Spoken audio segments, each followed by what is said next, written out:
Hello दोस्तों, मैं Raman, maths by Raman channel पर आप लोगों का स्वागत है।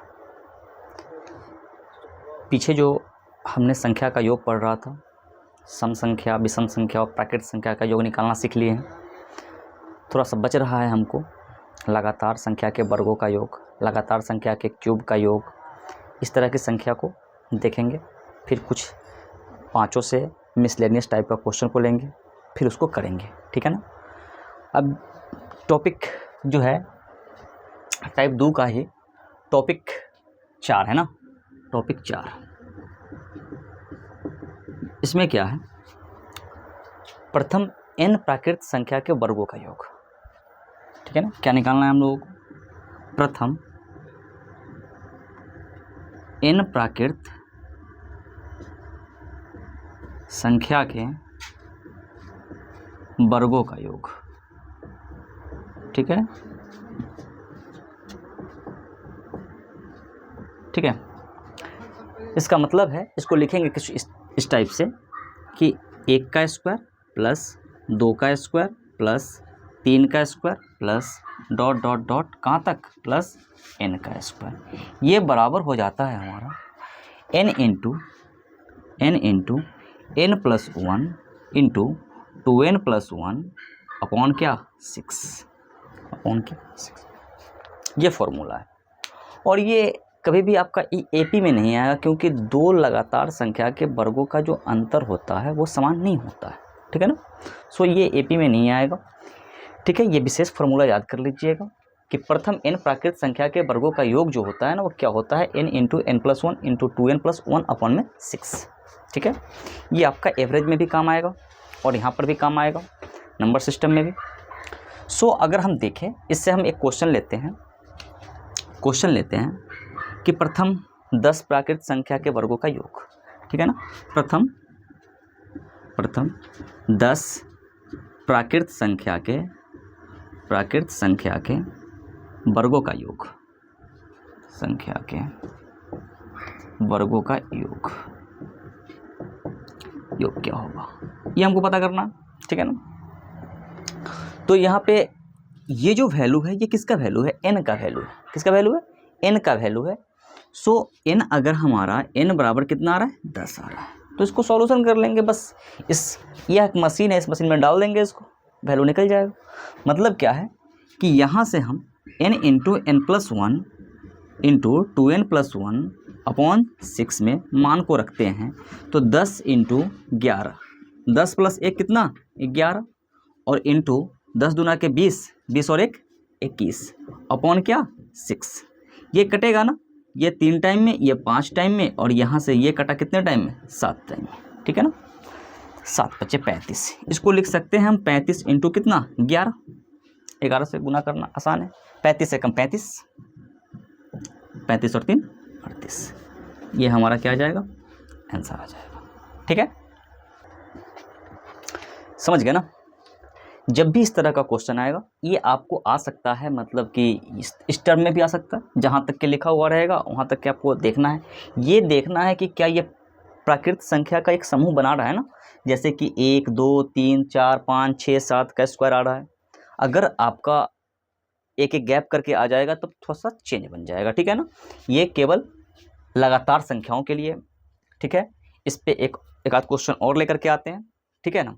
सेकंड क्वेश्चन क्या कह रहा है, सेकंड क्वेश्चन में हम इस तरह से क्वेश्चन लेते हैं कि 1 का स्क्वायर प्लस 2 का स्क्वायर प्लस 3 का स्क्वायर प्लस 4 का square plus dot dot dot dot plus में क्या 20 का स्क्वायर। इस बार क्या मतलब 20 तक के स्क्वायर का योग बताना है हमको, 1 से लेकर के 20 तक के स्क्वायर का योग बताना है। फॉर्मूला हमको पता है, फॉर्मूला हम एक बार फिर लिख लेते हैं। फॉर्मूला क्या था, n into n plus 1 into 2n plus 1 upon क्या 6। यही फॉर्मूला है। इस फॉर्मूला में बस मान को रखेंगे। हमको केवल ये पता करना है n क्या होता है। n होता है अंतिम संख्या जहाँ तक ये जाएगा। तो यहाँ पर n का जो वैल्यू है बेसिकली क्या है 20 है ना, 20 है। 20 का मान यहाँ पे रखे तो 20 इंटू 20 प्लस 1 21 और 20 दूनी 40 और 1 41 अपॉन में कितना 6।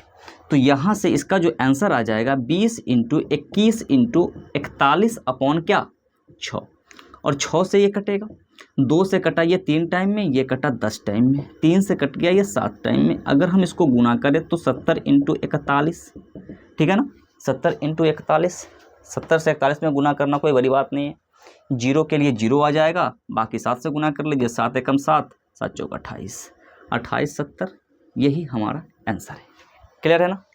देखिए क्यों का मैटर है, अगला टॉपिक है, कह रहा है कि प्रथम इन प्राकृत संख्या के घनों का योग, घनों का योग, ये टॉपिक है, ठीक है ना। घनों का योग मतलब ये इस तरह से आएगा कि 1 का क्यूब प्लस 2 का क्यूब प्लस 3 का cube plus dot dot dot plus में आ जाएगा n का क्यूब, ठीक है ना। ये जो फॉर्मूला बनता है हमारा, बेसिकली ये बन जाता है हमारा n × n+1/2 का होल स्क्वायर, ठीक है ना, होल स्क्वायर। इस पे पूरा बन जाएगा। देखते हैं एक क्वेश्चन ले लेते हैं। क्वेश्चन हमारा है कि प्रथम 10 प्राकृत संख्याओं के घनों का योग, ये निकालना है हमको। तो प्रथम n 10 प्राकृत संख्या के घनों का योग जो आ जाएगा, बेसिकली यहाँ पे n का जो वैल्यू है वो हमारा क्या है, 10 है। इस 10 का जो मान है हम यहाँ पे डालेंगे इस फॉर्मूला में, तो यहाँ से आ जाएगा हमारा 10 × 10 + 1 अपॉन में क्या आ जाएगा 2 और इसका होल स्क्वायर, ठीक है। 10 और 1 कितना 11, तो ये तो कट जाएगा 5 टाइम में, तो 5 × 11 का होल स्क्वायर, अब ये आ जाएगा हमारा 55 का होल स्क्वायर, 55 का होल स्क्वायर, 55 का, ठीक है। 55 का जो स्क्वायर होता है वो मेरा बन जाता है 30 25, और ये निकालना सिखा चुके हैं, शॉर्ट्स में है, जैसे कि एक बगल में बता देते हैं 55 का स्क्वायर को निकालना, ठीक है। इधर बताते हैं कि 55 का स्क्वायर अगर निकालना है हमको तो ये किस तरह से निकलेगा, ठीक है। ये 50 से ज़्यादा है, इसको हम तोड़ लेंगे कितना, ये 50 से ज़्यादा कितना है 5, तो 5 का स्क्वायर कितना होता है 25 होता है ना, 25, तो यहाँ पे 25 लिख देंगे, ठीक है। और 55 25 से कितना ज़्यादा है, तो 55 25 से 30 ज़्यादा है, तो यहाँ पे आ जाएगा 30 25 आ रहा है, बस इतना ही करना होता है, ज़्यादा कुछ नहीं करना होता है, ठीक है। यही आंसर है इसका, ठीक है। सेकंड क्वेश्चन लेते हैं इसका सेकंड क्वेश्चन, ठीक है। क्वेश्चन ये है कि हमारा ये निकालना है 1 का क्यूब प्लस 2 का क्यूब प्लस 3 का cube plus dot dot dot dot कहाँ तक जाएगा, 25 का क्यूब ले लेते हैं, ठीक है ना। ज़्यादा बड़ा तक नहीं जाता है क्योंकि कैलकुलेटिव क्वेश्चन है, ज़्यादा बड़ा नहीं जाएगा, ये कम तक ही सीमित रहता है। सो देखिए कि 1 से लेकर के 25 तक के हमको घनों का योग पूछ दिया है, तो इसका योग क्या बन जाएगा हमारा, तो n × n+1/2 का होल स्क्वायर, यही बात है ना। तो n का जो वैल्यू है इस बार n क्या है हमारा 25 है ना, n हमारा क्या 25 है, तो 25 × 25 + 1 26 अपॉन क्या 2 × इसका होल स्क्वायर, ठीक है। इससे कट जाएगा ये 13 टाइम में, 13 में 25 से गुना करेंगे तो ये कितना आ जाएगा 325, 325 का होल स्क्वायर, 325 का होल स्क्वायर निकाल लीजिए। 325 का होल स्क्वायर क्या आता है 10 56 25, ये हमारा आंसर है, ठीक है ना। क्वेश्चन तो देख ही लिए। मेरा एक स्टूडेंट है मुन्ना सा, उसने बोला कि थोड़ा सा शायर मतलब शायर मिर्जा गालिब बनाने का मतलब फेर में है वो, उसने एक शायर लिख करके दिया है शायरी, उसको हम अपने आवाज़ों में सुनाना चाहते हैं। ये लिखा हुआ है, देखिए लिखा हुआ है कि सुना है आज समंदर को बड़ा गुमान आया, मतलब कोई समंदर है जिसको मतलब समंदर में तो पानी ढेर रहता ही है, तो उसको गुमान नहीं होगा तो किसको होगा, तो इसी पे है। और वो भी मतलब बंदा है कि अपने आप को कम नहीं आंक रहा है, वो अपने बारे में लिख रखा है। क्या लिख रखा है थोड़ा सुन लीजिएगा। कह रहा है कि सुना है समंदर को बड़ा गुमान आया है, उधर ही ले चलो कश्ती जिधर तूफान आया है। समझ रहे हैं, मतलब जहाँ पे तूफान आया है वो अपनी कश्ती को उधर ले जाएगा, पता नहीं कि समंदर का जो तूफान है वो कहाँ उसको लपेट के मतलब कि रख देगा। चलिए कम से कम दृढ़ संकल्प तो है, इसके लिए थोड़ा सा हम भी शुक्रगुजार हैं, ठीक है। आते हैं नेक्स्ट क्वेश्चन। देखिए मैंने बताया था कि मिसलेनियस क्वेश्चन लेकर के आएंगे। ये क्वेश्चन है कि 8 का क्यूब प्लस 9 का क्यूब प्लस 10 के क्यूब से कहाँ तक चलना है, 20 के क्यूब तक चलना है। लेकिन इसमें एक चीज़ थोड़ा सा ध्यान दीजिए, इसमें एक चीज़ गायब है। क्या गायब है कि 1 से शुरुआत नहीं हुआ है। कहाँ से 1 से शुरुआत नहीं हुआ, शुरुआत कहाँ से हुआ है 8 से हुआ है। तो कहने का मतलब है कि इसका तो फॉर्मूला मेरे पास है नहीं। हमारे पास क्या फॉर्मूला है, 1 से लेकर के अगर 20 तक होता उसका फॉर्मूला है, या फिर 1 से लेकर के 7 तक होता उसका फॉर्मूला है। मतलब है कि 1 से 7 तक का जो क्यूब है अगर 1 से लेकर के 20 तक के क्यूब में से निकाल देंगे तो नहीं आ जाएगा। जैसे कि हमको यहाँ से यहाँ तक की लंबाई को मालूम करना है, ठीक है ना, यहाँ से यहाँ तक की, ये 8 है और ये हमारा 20 है, ठीक है ना। तो हम ऐसा करते हैं कि इस लंबाई को मालूम करना हमको थोड़ा कठिन लगा, तो हमको ये चीज़ मालूम करना थोड़ा सा अच्छा है, ये ठीक है ना। इसको हमने 2 हिस्सा में बांट दिया। क्या किया कि 1 से लेकर के 20 तक है और इसमें से हमने क्या किया कि 1 से लेकर के 7 तक के हिस्सा को हमने क्या कर लिया, निकाल दिया। तो इसका हिस्सा नहीं आ जाएगा, आ जाएगा ना। हम इसी का प्रयोग कर रहे हैं। क्या प्रयोग कर रहे हैं देखिएगा, इसमें से कि हम क्या करते हैं कि 1 से लेकर के 1 से 20 तक के घन का योग, इसमें से हम घटा लेंगे 1 से 7 तक का घन का योग का, ठीक है ना। 1 से लेकर के 7 तक निकाल दिए तो 8 से शुरू हो जाएगा ना, बस यही करना है, ठीक है ना। तो इसके लिए n का वैल्यू 20 आएगा, इसके लिए n का वैल्यू क्या आ जाएगा, 20 आ जाएगा, और इसके लिए n का वैल्यू कितना आ जाएगा, 7 आएगा। तो यहाँ पे इसके लिए जो फॉर्मूला बनेगा वो हमारा बनेगा क्या, 20 इंटू 20 प्लस 1 21, 20 प्लस 1 क्या 21 अपॉन 2 का होल स्क्वायर माइनस ये 7 है ना, तो ये बन जाएगा हमारा 7 इंटू 7 और 1 क्या 8/2 का होल स्क्वायर, ठीक है। कटने वाला को काट लीजिए, तो यहाँ से ये कट करके क्या क्या दे देगा 10, और ये कट के कितना दे देगा 4। ये हमारा 210 का होल स्क्वायर माइनस 7 का 28 का होल स्क्वायर। दोनों का स्क्वायर निकालना कोई बड़ी बात है नहीं, ठीक है ना, दोनों का स्क्वायर निकालना कोई बड़ी बात है नहीं। 21 का स्क्वायर निकाल लेंगे, उसमें डबल जीरो डाल देंगे, और ये 28 का स्क्वायर वो सबको पता है कितना होता है, शायद 784 होता है ना शायद चलिए ठीक है, 21 का स्क्वायर 441 होता है, उस पर डबल जीरो, 441 पर डबल जीरो, और माइनस में 28 का स्क्वायर 784 होता है। इसमें से घटा लीजिए इसको, ठीक है। इसमें से अगर घटा लेंगे तो ऑप्शन नंबर डी यही आंसर आ रहा है, ठीक है। देखिए 0 - 4 क्या, 0 - 4 6, ठीक है। बच गया 9, 9 में से 8 गया तो 1, ये बच गया कितना 0, 0 में से 8 गया तो 2, 0 में से 8 गया तो 2, 7 सॉरी 0 में से 7 गया तो कितना 3 बचेगा ना 3, और ये बच गया कितना 3 और ये 4, ठीक है।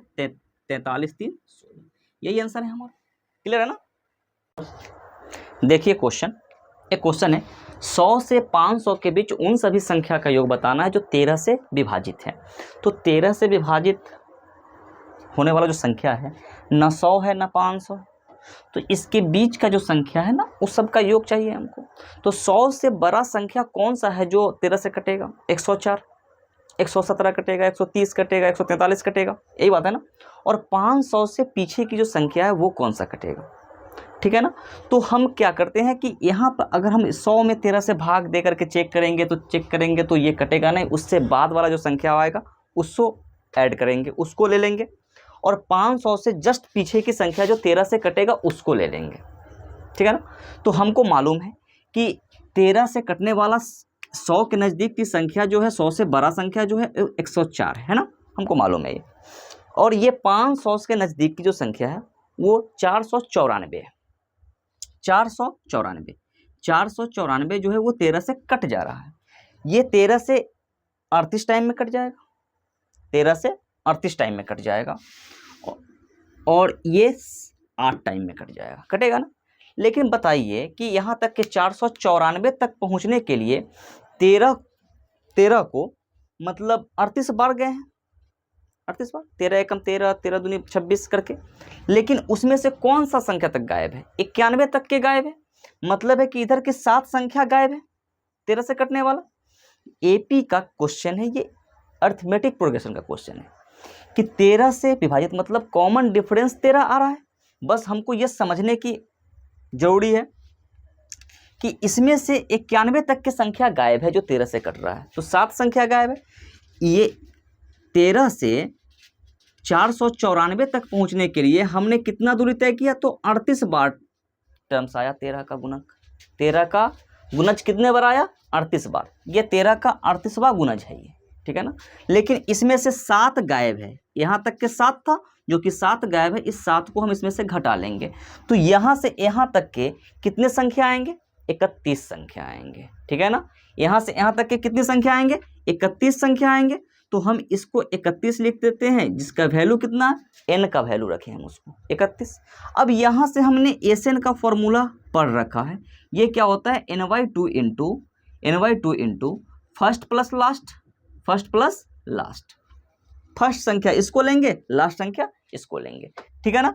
तो 31/2 और फर्स्ट संख्या है 104 और लास्ट संख्या है 494, ठीक है। 31/2 हो जाएगा और 104 को 494 में जोड़ेंगे तो कितना आ जाएगा, 598 के आसपास, गुना 598, ठीक है ना। इसको इससे काटेंगे तो कितना आ जाएगा, 299 और 299 को 31 में गुना करना है, क्लियर है ना। 31 में कितना से गुना करना है, 299 से। तो इसको अगर गुना करेंगे तो ऑप्शन नंबर ये 9269 यही आंसर है। कितना है, 9269, ठीक है, 9269 ये आंसर है हमारा, ठीक है ना। Option number A is correct, ठीक है। इस वीडियो में बस इतना ही। वीडियो अच्छा लगे तो लाइक कीजिए, कमेंट कीजिए, सब्सक्राइब कीजिए, अपने दोस्तों में शेयर कीजिए। मिलते हैं नेक्स्ट वीडियो में, जब तक के लिए बाय बाय, सी यू।